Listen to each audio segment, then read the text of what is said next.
Medgar Evers was born in 1925 in Mississippi. He grew up in a small farm with his family. He served in the United States Army and was sent in Normandy during the World War II, where he became sergeant. During his senior year, he married his classmate Merle Beasley before getting graduate in business administration in 1952. He became involved in the Regional Council of Negro Leadership, his first experience as a civil rights organizer. He formed demonstrations and boycott of white-owned service stations that failed to provide restrooms for blacks. Their motto was, "Don't buy gas where you can't use the restroom." In 1954, he was one of the first to apply to the segregated University of Mississippi Law School, but he was rejected because of this race. Too bad.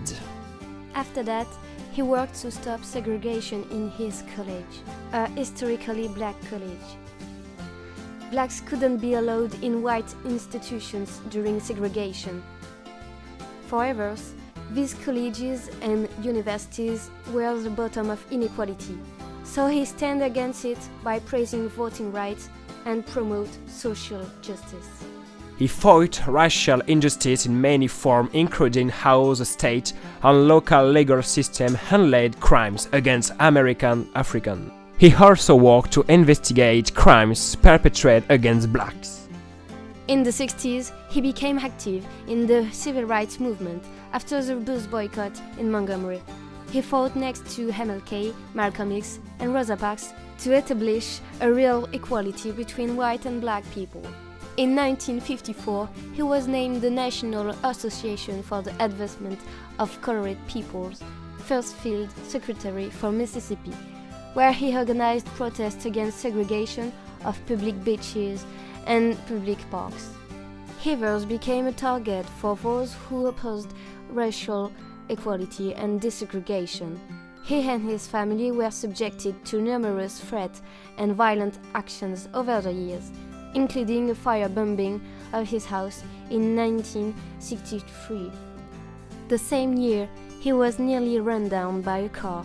He lived with the constant threat of death upon him. Emerging from his car and carrying an NAACP t-shirt that read, "Jim Crow must go," Evers was struck in the back with a bullet. He was taken to the local hospital in Jackson, Mississippi, where he was initially refused entry because of this race.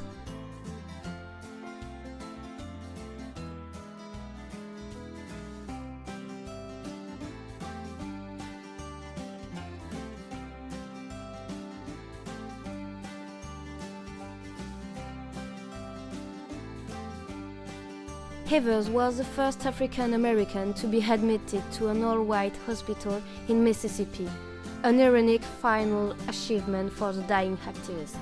Evers was murdered by Byron de la Beckwith, a member of the Ku Klux Klan.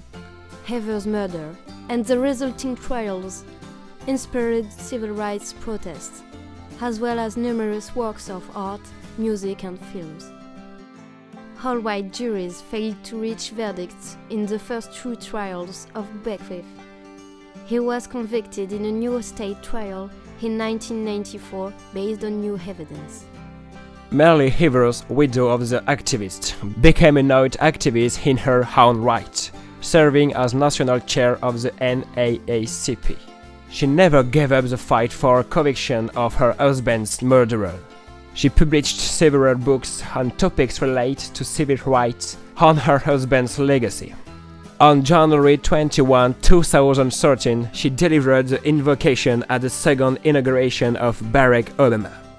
The national outrage over Evers' murder increased support for legalization that would become the Civil Rights Act of 1964. His wife was his voice after he died, and contributed to give him a posthumous justice.